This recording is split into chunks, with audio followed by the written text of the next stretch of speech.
जय हिंद। इससे पहले की वीडियो में हम आपको आईपीसी और सीआरपीसी की धाराओं के बारे में समझा दिए थे। एफआईआर और जीरो एफआईआर बता दिए थे और बता दिए कि चार्जशीट दायर करने के बाद जब मामला कोर्ट में चला जाता है, ट्रायल हो रहा होता है, तो उस दौरान आपको जेल में भेज दिया जाता है अगर अपराध बड़ा है तब। अब जेल में समझते हैं कि खाना कितने टाइम दिए जाते हैं और कितने खाना दिए जाते हैं। क्या आप बाहर से जेल के अंदर खाना ले जा सकते हैं? और क्या उम्र कैद 14 साल की होती है और जेल में एक दिन 24 घंटे का न होकर क्या 12 घंटे का होता है? और फांसी की सजा सुनाते दौरान जज कलम क्यों तोड़ देता है? और फांसी से पहले कौन कौन सी ऐसी इच्छाएं हैं जिसे आखिरी ख्वाहिश समझ के पूरी की जा सकती है? देखिए, जो जेल होता है वो राज्य सरकार के अधीन काम करता है और जेल की जो पुलिस होती है वो नॉर्मल पुलिस से अलग होती है। ये इसका प्रशासन पूरी तरह इस जेल प्रशासन के अंदर होता है। इसमें बहुत कम पुलिस वाले होते हैं, जो ज्यादा मिलेंगे आपको बाहर ही। अंदर पुलिस वाले बहुत कम मिलते हैं। अंदर का जितना काम होता है वो कैदी ही करते हैं। कैदी जब शुरू में जाते हैं तो उन्हें नंबर नहीं दिया जाता है। हाँ, जब उनकी सजा मुकर्रर कर दी जाती है, ज्यादा दिन की सजा है, तब उन्हें नंबरदार बना दिया जाता है। ऐसे आप जाइएगा 10 दिन 14 दिन के लिए तो नंबर नहीं बनाएगा, ऐसे ही छोड़ देगा। यही कपड़ा पे छोड़ देता है, कपड़ा भी नहीं देगा आपको अलग से। लेकिन हाँ, अगर ट्रायल लंबा चलने वाला आपका तब आपको नंबर देगा और आपको बैरक बताएगा किस बैरक में। उसमें कई बैरक होते हैं, यानी सेक्शन होते हैं। मतलब खतरनाक वाले को किस साइड में रखना है, जो नॉर्मल आया है पता है, जेलर को पता है कि भाई जब ये आया अभी 7 दिन में चल जाएगा तो उसको दूसरे बैरक में रखता है। जेल में नाश्ता खाना सब तीनों टाइम मिलाकर हर अलग अलग राज्यों में अलग अलग खर्च किए जाते हैं कैदियों के ऊपर। अगर भारत के आप टोटल राज्यों को लेंगे तो पर डे एक कैदी के ऊपर लगभग 52 रुपए का खर्च आता है, ये जेल मेन्यू के हिसाब से। जेल में जो नाश्ता दिया जाता है, सुबह 7 बजे नाश्ता आ जाता है, जिसमें एक चाय का रहना कंपलसरी है। चाय के अलावा आपको कभी चना दिया जाएगा, कभी परोटी, ब्रेड, बिस्किट वगैरह दे सकता है या दलिया दे सकता है। ये सब बिस्किट वगैरह ये अंदर ही बनता है जेल के, काफी अच्छा होते हैं। सब नाश्ता तो कम से कम ठीक देते हैं सब। वो दोपहर का लंच 11 से 12 बजे तक आ जाता है। लंच में अगर आप देखेंगे तो रोटी चाट हो रहेगी और आपको थोड़ा सा चावल और दाल दिया जाएगा। सब्जी कोई भी मौसमी सब्जी हो सकती है। दाल इतना रहेगा कि वो पानी की तरह पतला रहेगा दाल। आपको इस पे एकदम हल्का खाना दिया जाता है। रात का खाना भी दिन के खाने के समय सेम रहता है, बट रात के वक्त में चावल आपको नहीं दिया जाता है। रोटी जो दे दिया जाता है वो 6 दे देते हैं, चावल नहीं दिया जाएगा। दाल और सब्जी नॉर्मल टाइप की सब्जी रहती है, जिससे खा के आप बीमार न पड़े। रात का खाना जो है ना वो शाम 5 बजे रेडी हो जाता है। आपका मन उसी टाइम खाइए या रात 9 बजे खाइए, उससे मतलब नहीं है, वो वहीं दे देगा। रात में खाइएगा तो आपको कोई गर्म करके देने वाला नहीं है, क्योंकि कैदी ही इस खाने को बनाए रहते हैं। इस खाने को जानबूझ के इतना हल्का रखा जाता है, तेल नमक मसाला मतलब एसिडिक चीज नहीं रखा जाता है, मतलब एकदम सादा दिया जाता है ताकि आप बीमार ना पड़े। क्योंकि जेल के अंदर जो हॉस्पिटल होता है बहुत नॉर्मल होता है, थोड़ी बड़ी चीज का इलाज हो सकता है। जेल के अंदर तो कई बार ऐसा होता है कैदियों को खाना सूट कर जाता है, आते हैं दुबला पतला मोटा के चले जाते हैं कई कैदी यहाँ से। देखिए, जेल के अंदर उसका अपना कैंटीन भी होता है, जहाँ से आप अपने जरूरत की चीजों को खरीद सकते हैं। जैसे मान लीजिए किसी को एक्स्ट्रा खाना खरीदना है तो वो एक्स्ट्रा ले सकता है, उसे लिखवाना पड़ेगा कि भाई जेलर साहब से कि भैया हमको इतना में पेट नहीं भर रहा, हमको 12 को रोटी दीजिए, तो उसको दे देगा, खाना एक्स्ट्रा दे सकता है। आप चाहते हैं कि बाहर से मंगवा दे, घर से खाना मंगा दे, तो इसके लिए भी लिखवा के मंगाना पड़ेगा। लेकिन ये क्या होता है कि आपको बार बार अलाउ नहीं किया जाएगा। खाना आएगा तो भी चेक किया जाता है, बार बार अलाउ नहीं करेगा। हाँ, लेकिन घर से जो मिलने वाले जाते हैं लोग, अचार सलाद उलाद का सामान दे देते हैं, क्योंकि आपको जब चटनी अचार ये सब वहाँ पे नहीं मिलता है। वहाँ जब जाइएगा तो आपको बर्तन खरीदना पड़ेगा, प्लास्टिक के चम्मच वगैरह रहते हैं सब, नहीं तो ऐसे दे देगा स्टील का, तो घोप घाप देगा सब अपने में, सब वहाँ छाटले पहुँचता है। वहाँ की कैंटीन से आप खरीद सकते हैं, आपके पास पैसे रहने चाहिए और आपकी फैमिली से भी जो सामान आता है आप उस सामान को रख सकते हैं। देखिए, जब आप जेल में जाते हैं तो जेनुइन आप कुछ पैसे लेके जाते हैं, और अगर लंबे दिन तक रह गए तो जो आपसे मिलने जाता है वो भी पैसे आपको दे देता है। लेकिन इस पैसे का मिसयूज हो सकता है, जो आपसे सीनियर कैदी हैं सब ना, जो मरखा टाइप का छीन लेंगे सब पैसा। तो इसको बचने के लिए क्या किया गया है कि जो जेल है, जेल का अपनी करेंसी होती है। ये भारत सरकार वाला रुपया आरबीआई वाला नहीं चलता है, वहाँ कूपन चलता है। ये कूपन जो होते हैं, आपके पैसे को कूपन में बदल दिया जाता है, तो आपकी करेंसी कूपन में बदल दी जाएगी और आप मैक्सिमम 2000 रुपए का ही कूपन रख सकते हैं। वो कूपन आपको 2 रुपए का मिलेगा, 5 रुपए, 10 रुपए, 20 रुपए का, इसी टाइप का कूपन मिलेगा।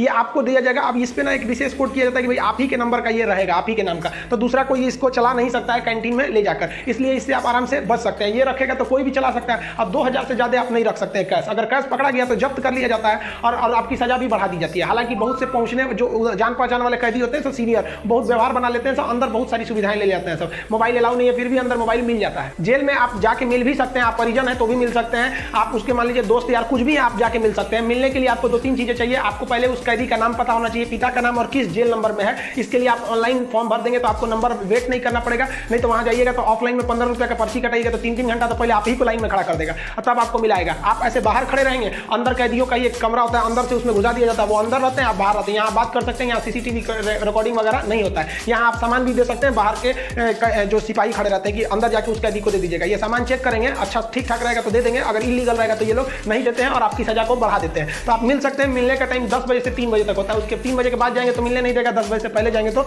नहीं मिलने देगा। आप वहां जाए कि अगर किसी से मिलने जाते हैं, देखिए कई बार ऐसा भी होता है कि फर्जी एफआईआर में किसी को फंसा दिया जाता है। वो भी बता देंगे कि फर्जी एफआईआर होता है तो कैसे आपके नाम को हटाया जा सकता है। और बहुत से स्टूडेंट को इस बात का डर रहता है कि जब वो तैयारी कर रहे होते हैं तो उनका पड़ोसी वाला उल्टा सीधा केस में फंसा देता है, एफआईआर करा देता है, तो टेंशन में आ जाते हैं कि मेरी नौकरी चली जाएगी। अरे भाई हम गारंटी देते हैं नहीं नौकरी जाने देंगे। अब उसको भी वीडियो में समझा देंगे कि कैसे आपके ऊपर एफआईआर हो गया है तो उसे कैसे कटवा सकते हैं। और आप स्टूडेंट हैं, आपका एफआईआर हो गया, नाम चला गया, फिर भी आपका जॉब होगा, गारंटी बोलते हैं कि होगा। अब बहुत से लड़कों का ऐसा कराए भी है और नियम है, हम अपने घर से कराए, नियम है, बस आप नहीं जानते वो अलग बात है। तो आप उन लोग के लिए गिफ्ट वगैरह लेते जाइएगा। गिफ्ट मतलब क्या चीज, खाने पीने का अचार वचार ले लीजिएगा, थोड़ा सा घी वगैरह ले लीजिएगा, ताकि अंदर अच्छा खाना नहीं लगता है। बाहर का इतना ज्यादा आइटम रहता है, अंदर जाके आदमी उब जाता है। गुटखा वगैरह नहीं ले जा सकते, क्योंकि अंदर जो सफाई का काम होता है वो कैदियों को ही करना रहता है। गुटखा दे देंगे तो खा के थूक देगा। पहुंच वाले सब गुटखा खाते हैं, सब सिगरेट अलाउ है, ये सब चीजें अलाउ है, बस गंदगी वाला चीज नहीं। हम तो कहते हैं भाई जब हर चीज अंदर अलाउ है, बस आपका पहुंच होना चाहिए। अगर आपके पास पैसा और पहुंच है ना, तो जेल और बाहर में कोई खास फर्क नहीं समझ में आएगा। ऐसे नॉर्मल वालों के लिए सारे नियम कानून है। अब मिलने का मतलब ये नहीं कि डेली डेली मिलने जा रहे हैं, हफ्ते में आपको 3 बार ही मिलने दिया जाएगा। और बड़ा अपराधी है तो 2 बार, कई को तो हफ्ता में 1 बार अलाउ करता है। अब कुछ ऐसे भी अपराधी रहते हैं बहुत खतरनाक, उनको अलाउ नहीं करता है मिलने। तो ऑन एन एवरेज आप हफ्ते में 3 बार किसी जाके मिल सकते हैं। 15 से 20 रुपए की आपको रसीद लगेगी मिलने के लिए। जेल के अंदर स्टडी रूम होता है, वहां जाके आप आराम से पढ़ाई कर सकते हैं। लाइब्रेरी तो इतना अच्छा होता है कि उतना अच्छा इसे आपको नॉर्मल लाइब्रेरी नहीं मिलेगी। आप वहां से अंदर जाके पढ़ाई भी कर सकते हैं। इग्नू से आपको सर्टिफिकेट दे दिया जाएगा, आपका एग्जाम वगैरह भी होगा, आप वहां से पढ़ाई कर सकते हैं। तो जो आप बाहर में पढ़ाई नहीं किया, मार काट करके अंदर जाएगा, लेकिन हाँ उसमें पढ़ते हुए भी देखें।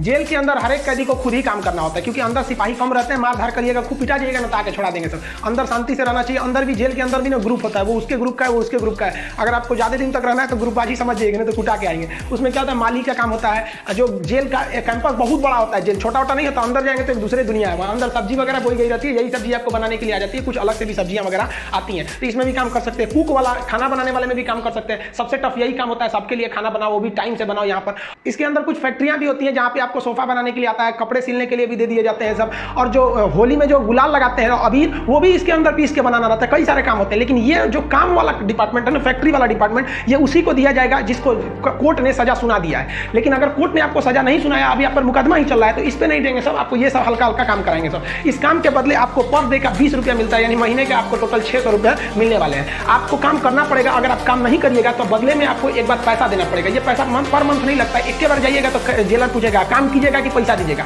तो जो पैसा देते हैं उसे हाथा कहा जाता है। अब ये जो हाथा का अमाउंट होता है, ये डिपेंड करता है अलग अलग जेल पे, थोड़ा सा डिफरेंट होता है, लेकिन एक ही बार इस हाथा को देना रहता है। लेकिन अगर आप काम करेंगे तो अच्छा रहता है। कोशिश करिएगा आप लोग, अगर बाय द वे गलती से चले, देखिए ऐसा नहीं है कि आप मर्डर करके जाइएगा, आपको कभी गलती से भी फंसाया जा सकता है। हम लोग को बड़का कहीं बम फोड़े थे लोग, हम लोग का भी क्या था भाई, स्टूडेंट्स की मांग कर रहे थे लोग, उठा कर डाल दिया उसमें, तो काम का आप कर सकते हैं उसमें। तो ये सब काम थोड़ा सा इजी रहता है। काम का मतलब फायदा क्या होता है कि आपको खाना अनलिमिटेड मिलेगा, आप जितना खाना चाहे खा सकते हैं। और खाने की थोड़ी सी कैटेगरी थोड़ी आपकी अच्छी कर दी जाती है। बट अगर आप कम नहीं कीजिएगा तो आपको खाना गिन के मिलेगा, 4 रोटी 6 रोटी, इससे ज्यादा नहीं मिलेगा। चाहिए तो लिखवाइए वगैरह। तो काम करने वाले को कुछ अच्छा फैसिलिटी दी जाती है। देखिए कई लोग को लगता है कि जेल में ना जो एक दिन होता है वो 12 घंटे का होता है, ऐसा नहीं है। पहले अंग्रेजों के समय होता होगा ये, लेकिन अभी के समय में जो जेल का कानून है वो एक, जैसे आपके लिए 24 घंटे का एक दिन होता है, वैसे जेल में भी होता है। अब कुछ लोग कहते हैं किसी को 10 साल की सजा हुई तो 5 साल में आ जाएगा, ऐसा फिल्मों में भी होता था पहले का ही सब। लेकिन अभी के समय में अगर आपको 10 साल की सजा हुई तो 10 साल बाद निकलेंगे, यानी आपके लिए भी दिन जो है वो 24 घंटे का ही है। और दूसरा कुछ लोग को लगता है कि उम्र कैद में आदमी 14 साल में छूट जाता है। देखिए उम्र कैद का मतलब होता है कि आपको जिंदगी भर जेल रहना, आजीवन कारावास रहना है। ये 14 साल की बात क्या है कि जज ने अगर आपको सुना दिया कि आपको उम्र कैद की सजा है, तो संविधान में लिखा गया है कि अनुच्छेद 72 के तहत तथा अनुच्छेद 161 के तहत, अनुच्छेद 72 के तहत राष्ट्रपति और 161 के तहत राज्यपाल आपकी सजा को माफ कर सकते हैं। तो ये जो 14 साल का थ्रेशोल्ड बनाया गया है कि राज्यपाल और राष्ट्रपति जो है ये उम्र कैद को 14 साल से पहले नहीं माफ कर सकते हैं। तो बहुत से ऐसे लोग होते हैं जो 14 साल जेल बिता देते हैं ना, तो ऐसा कहा जाता है कि 14 साल तक किसी को समाज से अलग कर दीजिएगा तो नॉर्मल व्यक्ति जो छोटा मोटा गुंडा है उसका बाकी सबसे संपर्क टूट जाता है, तो उसे माफ कर दिया जाता है। तो जनरली 14 साल में छूट जाते हैं। वो छूटते नहीं है, बल्कि राष्ट्रपति या राज्यपाल माफ कर देते हैं कि चलो यार गलती, बहुत बार तो अपराध आवेश में आके हो जाता है, लेकिन ऐसा नहीं है कि सबको छोड़ देता है। कुछ कुछ एकदम सातिर अपराधी होते हैं, उन्हें नहीं छोड़ा जाता है। तो ये 14 साल मिनिमम है कि आपको इतना रहना ही है, इसके बाद राष्ट्रपति या राज्यपाल माफ करेंगे तब समझिएगा। अब एक चीज देखेंगे कि जब जज जो होता है जब फांसी की सजा सुनाता है तो 2 चीजें इस पर ध्यान दीजिएगा। फांसी की सजा सुनाने के बाद वो स्याही को, कलम को तोड़ देता है। वो इस बात का संकेत है कि अब हम आपके ये जो फांसी की सजा सुना दिए है ना, हम जज होने के बावजूद भी अब इसमें कुछ बदलाव नहीं कर सकते, यानी ये कलम अब मेरी किसी काम की नहीं रहेगी, क्योंकि हम ये कलम रहने के बावजूद आपकी सजा में अब कुछ चेंजिंग नहीं कर सकते। इसलिए जज को बड़ा सोच समझ के फांसी की सजा सुनानी पड़ती है और तोड़ देता है। ये तोड़ने की प्रक्रिया एक संकेत है, ऐसा नहीं है कि उसमें दूसरा कलम से नहीं लिख देगा। ये केवल एक दिखाने के लिए संकेत होता है। कैसे दुल्हा जाता है तो परछावना होता है उसका, वैसे एक तरह से समझिए तो ये। और इसमें लिखा जाता है टू हैंग टिल डेथ, लटकाओ तब तक जब तक मर न जाए। क्योंकि इतिहास में एक बार घटना हुई थी, एक जज साहब ने फैसला सुना दिया था कि इस अपराधी को फांसी पर लटका दिया जाए। अब जब उसे लटकाया गया तो कहा जाता है कि वकील जो था वहां पर ऑब्जेक्शन कर दिया कि लटका दिया, अब हटा दीजिए, क्योंकि आपने ये कहा है कि लटकाया जाए तब तक जब तक ये मर न जाए। अब तो लटकाने का फैसला दिया था, फांसी पर लटक गया, आप जल्दी उतारिए। इस तरह के कई सारे पहले के मिथ हैं। अब इसके 100% सत्यता की हम गारंटी नहीं लेते हैं, क्योंकि ऐसी कहानियां बहुत हैं। तो वो लिख देता है कि हैंग टिल डेथ, तब तक लटकाइए जब तक ससुरा मर नहीं जाता है। तो फांसी की जब सजा दी जाती है तो जल्लाद जब सजा दे देता है तो वहाँ एक मजिस्ट्रेट रहता है, एक डॉक्टर रहता है और जेल सुपरिटेंडेंट रहता है। फांसी पे लटके ही रहिएगा, डॉक्टर चेक करेगा, अभी बचा ले, छोड़ दो, अभी 10 मिनट और छोड़ दो। तब तक डॉक्टर नहीं कर देता, जब तक कि मर नहीं जाए तब तक आपको लटके रह जाएगा। फांसी जो है वो अक्सर मॉर्निंग में ही दी जाती है, क्योंकि जेल प्रशासन प्रशासन के ऊपर सबसे बड़ी जिम्मेदारी फांसी की होती है, वो सुबह सुबह इसे निपटा देना चाहता है, और सुबह के समय जनता मीडिया भी उतनी ज़्यादा एक्टिव नहीं होती है। खैर ये सेकेंडरी वजह होता है। फांसी घर में जब कैदी को लाया जाता है तो जल्लाद इस कैदी का चेहरा नहीं देख पाता है, क्योंकि पुलिस पहले ही उसके चेहरे को काले कपड़े से ढक देते हैं। जल्लाद जो होता है उसे काले कपड़े में पहना के फिर फांसी पर लटकाता है। इसे कपड़े ढकने का एक और रीजन है कि जब फांसी लगाई जाती है, किसी को फांसी दिया जाता है, तो उसके आंख वगैरह काफी मतलब तड़पता है, तो एक होता है ना कि थोड़ा सा खराब लगेगा उस वजह से। तो यहाँ पर जो जल्लाद होता है इसे पहले ही इसको फांसी लगाने से पहले इसे कपड़ा ढक के इसको लटका दिया जाता है। लटकाने से पहले इसे जब फांसी देना होता है तो उससे पहले इसे पूछी जाती है आखिरी ख्वाहिश। यहाँ वो अपने पसंद का खाना खाने को कह सकता है, अपने रिश्तेदारों से मिल सकता है, या कोई धार्मिक ग्रंथ कह सकता है कि हम उसको पढ़ना चाहते हैं। इससे ज्यादा उसकी कोई ख्वाहिश नहीं पूरी की जाएगी। ऐसा नहीं कहेगा कि हमको मर्सिडीज में घुमा दीजिए, ये मरने वाला होता है, इसकी ख्वाहिश क्या बची रहती है इन सबको, तो अपनी तबीयत खराब हो जाता है। जब इसके कपड़े में जल्लाद जब फांसी देने जाता है तो इसके कान में कहता है कि मुझे तुम माफ करना, मतलब ये हमारी ये तो मजबूरी थी, भगवान के लिए मुझे माफ कर दो, या अल्लाह के लिए मुझे माफ कर दो, तुम्हें अपने भगवान का वास्ता, जिस धर्म का ये अपराधी है। क्योंकि भाई इसमें ये जो जल्लाद का है इसका क्या दिक्कत है, इसको तो जज ने जो आदेश दिया वो इसको पालन करना है। फांसी के बाद इसके जो बॉडी होती है वो पोस्टमार्टम के लिए भेज दिया जाता है, फिर घर वालों को दे दिया जाता है। आप जिस धर्म के हैं उस धर्म के हिसाब से इनका अंतिम संस्कार आप कर लीजिए। आई होप आप जेल मेनू समझ गए होंगे। नेक्स्ट वीडियो में बता देंगे कि फर्जी FIR से कैसे बचा जा सकता है। मिलेंगे नेक्स्ट वीडियो में, तब तक के लिए जय हिंद।